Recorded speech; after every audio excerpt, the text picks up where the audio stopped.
Nous avons sélectionné certains de mes enseignements préférés sur la relation avec Dieu et la relation avec soi-même. Aujourd'hui, je veux focaliser sur la relation avec les autres. Et après le programme, allez à notre page Facebook et faites-moi savoir ce que vous avez retiré de l'enseignement. Maintenant, commençons à parler des relations.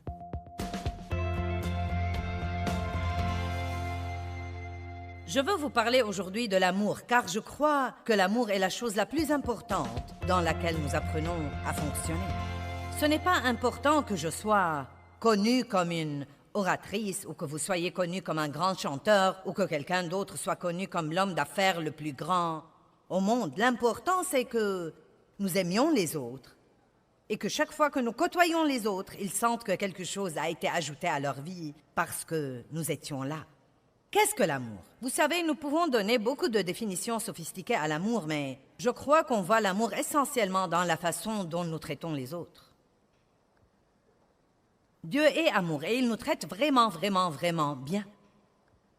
Comment traitez-vous les autres, surtout ceux qui ne se comportent peut-être pas exactement comme vous voudriez qu'ils se comportent? Comment traitez-vous les gens que vous n'essayez nullement d'impressionner? Comment traitez-vous les gens qui sont importants par opposition aux gens que vous considérez être sans importance? Je vous donne un commandement nouveau, a dit Jésus. Ils étaient habitués à 10 commandements qui se sont transformés en 2000 règles qu'ils devaient suivre pour plaire à Dieu sous l'ancienne alliance. Maintenant, Jésus vient avec une alliance nouvelle, une nouvelle façon de vivre, une façon de vivre nouvelle, vibrante. Et il dit, je vais vous donner un commandement nouveau, et le voici. Aimez-vous les uns les autres, comme je vous ai aimé. Vous aussi, aimez-vous les uns les autres. À ceci, tous connaîtront que vous êtes mes disciples, si vous avez de l'amour les uns pour les autres. Amen. Il dit, voici ce qu'il vous faut pour témoigner. Voici ce qu'il vous faut pour mener les perdus à une nouvelle vie avec Christ. Sortez et allez là, dans votre partie du monde, et aimez les gens. Donc, allez là. Ne faites pas que parler à tout le monde. Ne faites pas que prêcher à tout le monde. Oui, prêchez, mais seulement quand il le faut, utilisez les mots. Mais la plupart du temps, laissez votre vie prêcher. Allez! Oui, prêchez tout le monde, mais n'utilisez les mots que quand il le faut. Le reste du temps, laissez votre vie être un sermon. Soyez une épître vivante pour tout le monde. Faites-vous un club de donateurs secrets et soyez-en le président. Amen. Soyez un espion pour Dieu. Sortez tous les jours et regardez. Et ensuite, dites à quelques personnes, je veux aider cette personne, mais je n'ai pas assez pour le faire tout seul. Voulez-vous m'aider à aider quelqu'un? Vous pouvez aller au travail et avoir 3 autocollants de poissons sur votre voiture et klaxonner si vous aimez Jésus, et vous séparer de tout le monde tous les jours et vous asseoir dans un coin et écoutez votre magnétophone et vous comporter comme si vous étiez meilleur que les autres. Mais la meilleure chose à faire, c'est de donner l'exemple. Ensuite, la personne qui vous a peut-être le plus maltraité, quand vous apprenez que sa voiture est en panne, soyez celui qui va lui dire « Je serai heureux de passer te prendre le matin au travail si tu as besoin qu'on t'emmène. » Eh bien, pourquoi devrais-je faire ça après la façon dont elle m'a traité? Eh bien, parce que vous êtes un représentant de Dieu et c'est ce qu'il aurait fait à votre place parce qu'il fait lever son soleil sur les méchants et sur les bons. Maintenant, si vous vous comportez comme ça, c'est un peu dur pour vos sentiments. Vous devez ravaler votre fierté. Vous devez vous débarrasser de la vengeance. Maintenant, à l'instant où vous dites à cette personne « Je serai heureux de passer te prendre », elle sait comment elle vous a traité. Et tout de suite, maintenant, vous la déconcertez parce qu'elle ne comprend pas. Maintenant, tout à coup, si vous avez vraiment un autocollant sur votre voiture, il pourrait avoir un peu de sens. Autrement, ça n'a aucun sens du tout. La chair est égoïste par elle-même. Mais Dieu est bon, et je suis reconnaissante qu'il vienne se planter à l'intérieur de nous quand nous le recevons comme notre sauveur et qu'il y ait de l'espoir pour nous pour surmonter ce genre de style de vie égoïste, égocentrique, malheureux, misérable. Jésus dit, si vous voulez me suivre, prenez votre croix et suivez-moi. Oubliez-vous, ne pensez plus à vous et tous vos intérêts. Vous dites, eh bien, Joyce, si je ne m'occupe pas de moi, qui va faire ça? Oh, eh bien, voyons. Dieu? Oh, je n'ai jamais pensé à ça. Oh, Dieu! Vous savez quoi? J'imagine que Dieu peut faire plus pour vous en une seconde que vous ne pourrez jamais faire pour vous-même toute votre vie. Quelqu'un peut être d'accord avec ça aujourd'hui? Or, d'autre part, j'enseigne aux gens de s'occuper d'eux-mêmes. Je ne dis pas d'ignorer vos besoins légitimes et de ne pas vous occuper de vous-même et de passer tellement de temps à aider d'autres personnes que vous ignorez tous vos besoins légitimes. Non, ce n'est pas ce dont je parle. Vous savez, si nous sommes même à moitié sincères, nous pouvons répondre très rapidement à la question « Suis-je égoïste et égocentrique ?»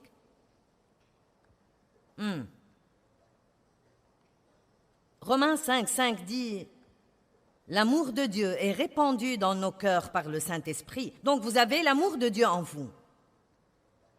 Il est au tréfonds de votre esprit avec l'autre fruit de l'esprit. Vous en êtes rempli.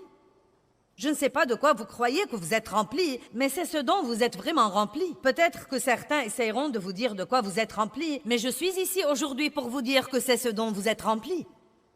L'amour, la joie, la paix, la patience, la bonté, la bienveillance, la fidélité, la douceur et la maîtrise de soi. Ne dites jamais que vous ne pouvez pas vous maîtriser. Si vous n'allez pas vous maîtriser, dites au moins la vérité, je ne veux pas me maîtriser.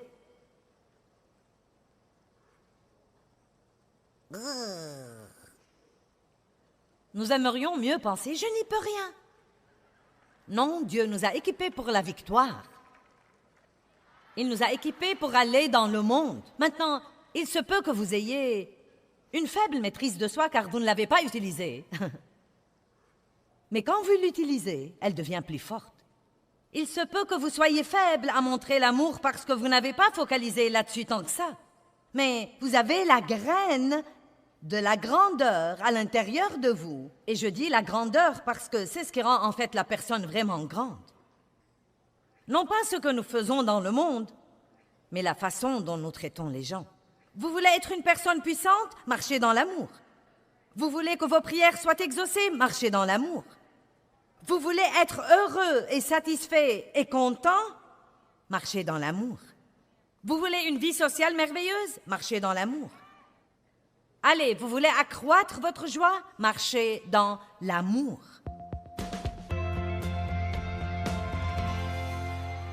Vous savez, nous parlons beaucoup de notre liberté. Comme quoi, Christ nous libère et que quand nous sommes chrétiens, nous sommes libérés et libres de l'esclavage et de ceci et libre. Mais vous devez comprendre que la liberté est aussi une responsabilité.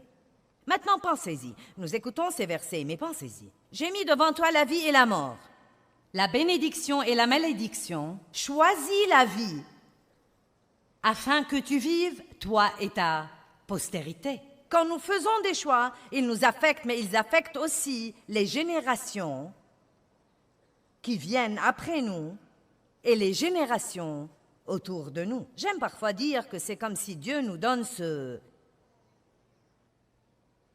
test à questions multiples et qu'il nous dit quelle est la réponse avant de passer le test. J'ai mis devant toi A, la vie, B, la mort. Clé de réponse, choisis la vie. Si vous ne faites pas de bons choix, vous vous retrouverez avec le regret. Je veux que vous y pensiez. Quand vous ne faites pas de bons choix, vous vous retrouverez avec le regret. Si personne ne vous enseigne jamais à faire de bons choix, vous pouvez malheureusement arriver à la fin de votre vie et regarder en arrière et ne voir que le regret. Mon père est mort à l'âge de 86 ans, il y a environ 4 ans. Et bien qu'il ait reçu Christ environ 4 ans avant sa mort et que j'en étais très heureuse, je peux honnêtement vous dire que mon père, quand il a regardé en arrière, avait très peu à voir à part le regret.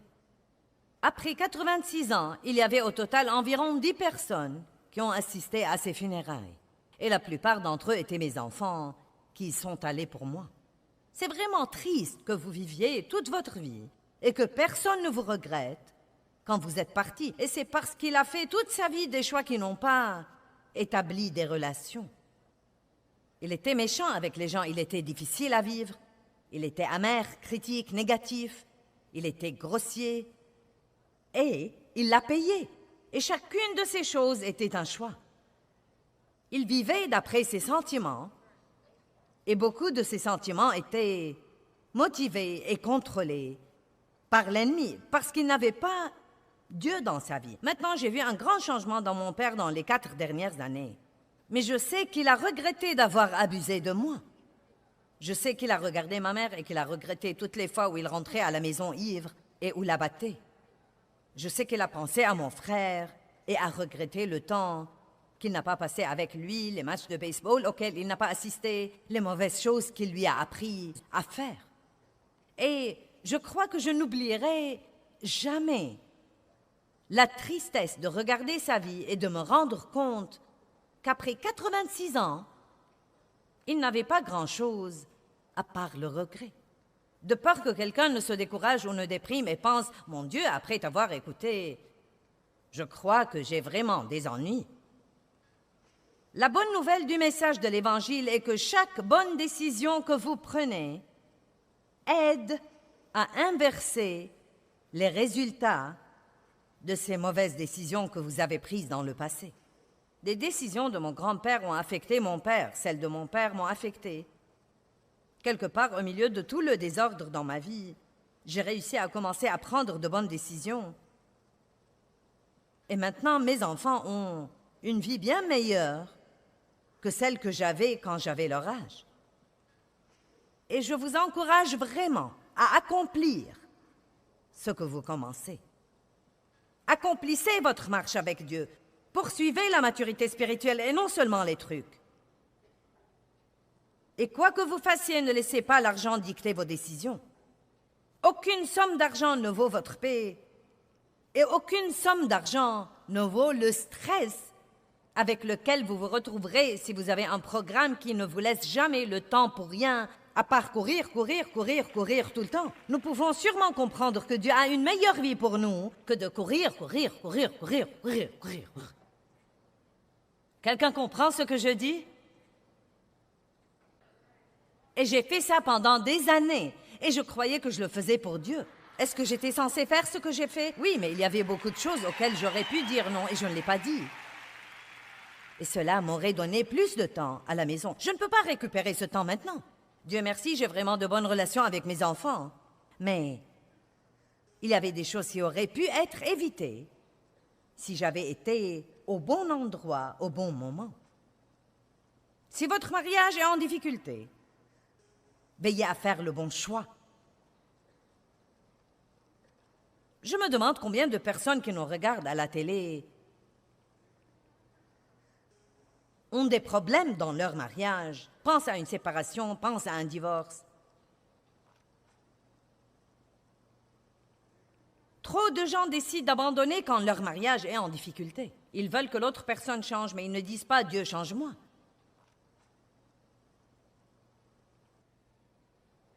Et n'éteignez pas cette télévision. Ne pensez même pas à changer de chaîne parce que je dis quelque chose que vous ne voulez pas écouter. Demandez-vous si c'est vrai ou non. Eh bien, Joyce, tu ne... Allez maintenant, ne vous fâchez pas contre le messager. Ne jetez pas votre mariage à la poubelle si rapidement. L'herbe n'est pas vraiment plus verte de l'autre côté, vous devez la tondre également.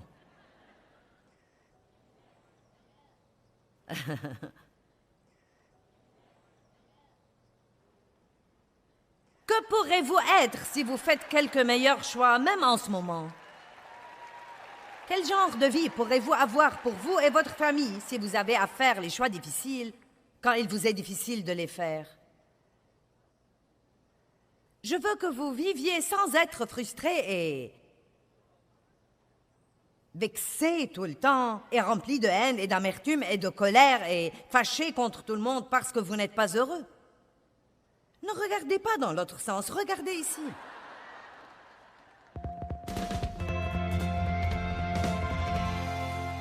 Je me souviens quand Dieu m'a dit « Tu n'es pas heureuse parce que tu es égoïste », Et je prêchais depuis longtemps. Eh bien,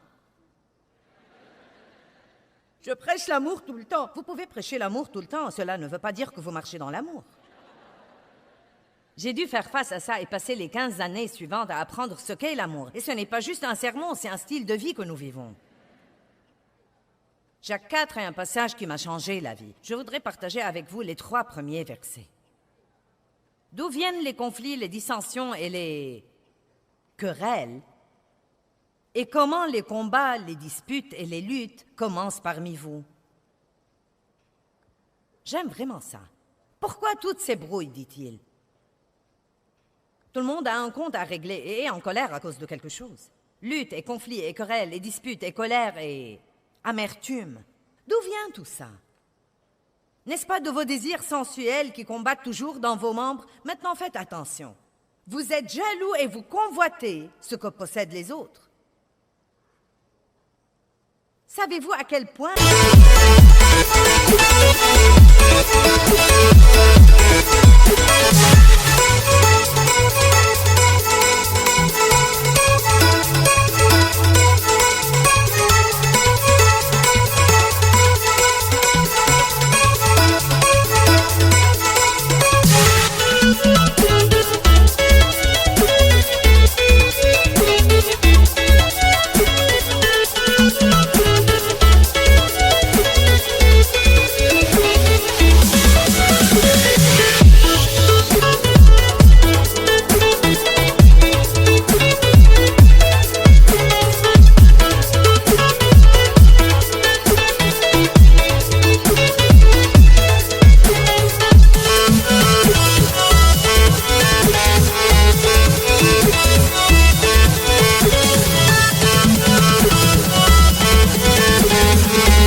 C'est vexant. À quel point c'est frustrant et troublant de voir ce que Dieu fait pour tous les autres au monde et de le comparer par après à ce qu'il fait pour nous. Allez, je veux que quelqu'un dans cette salle comprenne que Dieu a un plan unique, un plan exclusif, génial, étonnant pour chacun de nous. Et ne prenez pas une attitude aigre et négative et ne dites pas « Eh bien, s'il avait un si grand plan pour moi, pourquoi est-ce que je ne le vois pas ?» Ne jalousez jamais quelqu'un d'autre. Demandez à Dieu ce que vous voulez et fiez-vous à lui pour vous le donner de la bonne façon et au bon moment.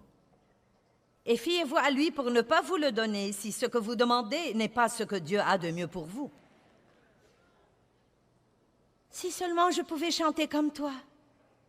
En fait, je crois que je chante mieux que toi et que je suis celui qui devrait être là-haut et non pas toi. Je me souviens quand je donnais ma petite étude de Bible à 20 personnes à la maison et je faisais ça depuis 5 ans et j'avais une si grande vision et j'en avais ras-le-bol des petites choses. Ne méprisez pas le jour des petits commencements. Je voulais quelque chose de vraiment grand, de grand.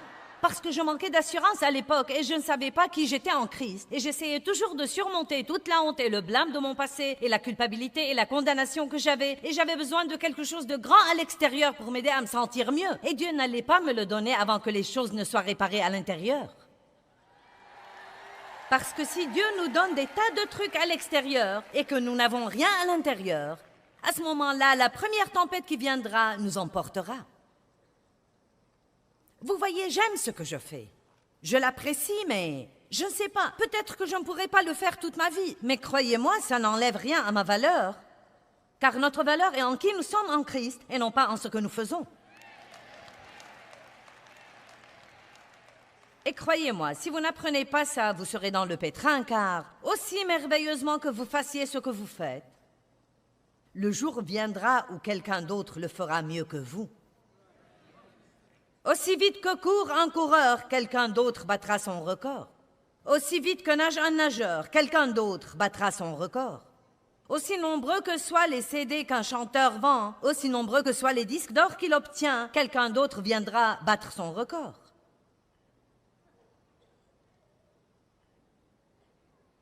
Nous devons apprendre à suivre les saisons de Dieu dans notre vie et comprendre que nous sommes tout aussi précieux en toute saison. Allez, il est temps que nous nous aimions nous-mêmes. Romains 12 dit que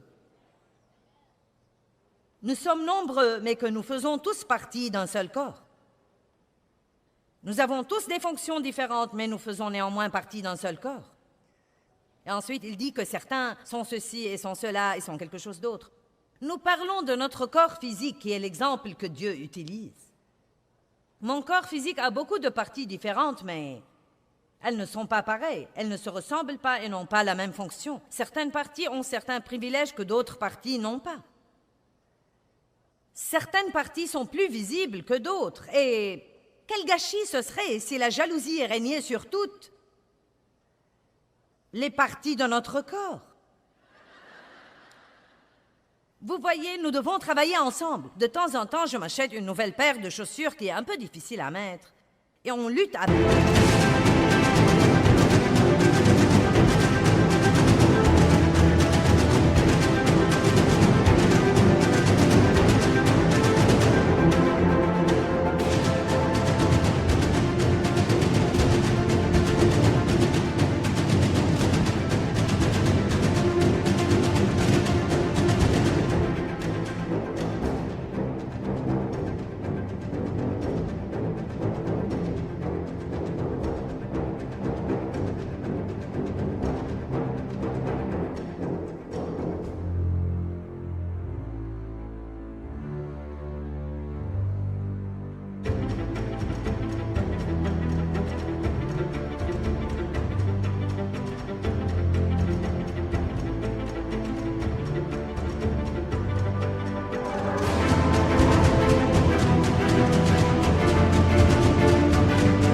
ça. Et vous savez, c'est étonnant pour moi car ma main vient immédiatement au secours et aide là.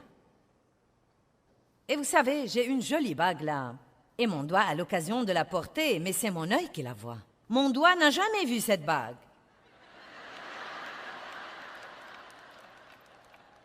Il a l'occasion de la porter, il a l'occasion de l'exhiber, mais toute sa vie, il ne la verra jamais. L'œil n'a pas l'occasion de porter la bague, mais il peut seulement la voir. Maintenant, qu'arriverait-il si ma main disait « Je ne vais pas t'aider à mettre ces chaussures » car, à dire vrai, je voudrais avoir des chaussures moi-même. Et dans toute ma vie, comme main, je n'ai jamais eu de chaussures. Et si tu crois que je vais continuer à t'aider à mettre tes chaussures toute ma vie, tu te trompes lourdement. Et si l'œil disait « Je refuse de regarder la bague », je ne vais pas regarder la bague, je veux ma propre bague. Et si je ne veux pas avoir une bague, je refuserai de la regarder. Et c'est plutôt comme ça que nous passons une grande partie de nos vies comme chrétiens. Et si Dieu faisait notre volonté et nous disait « D'accord »,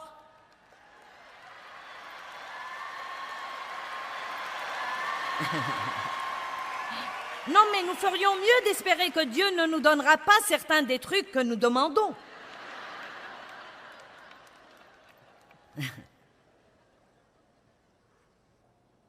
C'est comme ça que nous semblons comme chrétiens parfois. Nous portons nos chaussures dans nos mains et nos bijoux autour des yeux. Dieu soit loué, nous avons eu ce que nous voulions. Mais le problème est que j'ai mes bijoux sur mes yeux et que je ne peux pas voir où je vais. Je rentre dans les trucs, je fais mal aux gens. Je crois que l'assurance nous libère de tout ça. Je ne suis pas obligée d'avoir ce que vous avez. Je peux être heureux sans cela. Je ne suis pas obligée de faire ce que vous faites. Vous n'êtes même pas obligé de m'aimer pour que je sois heureuse, car ma joie n'est pas basée sur ce que vous pensez de moi. Elle est basée sur qui je suis en Christ.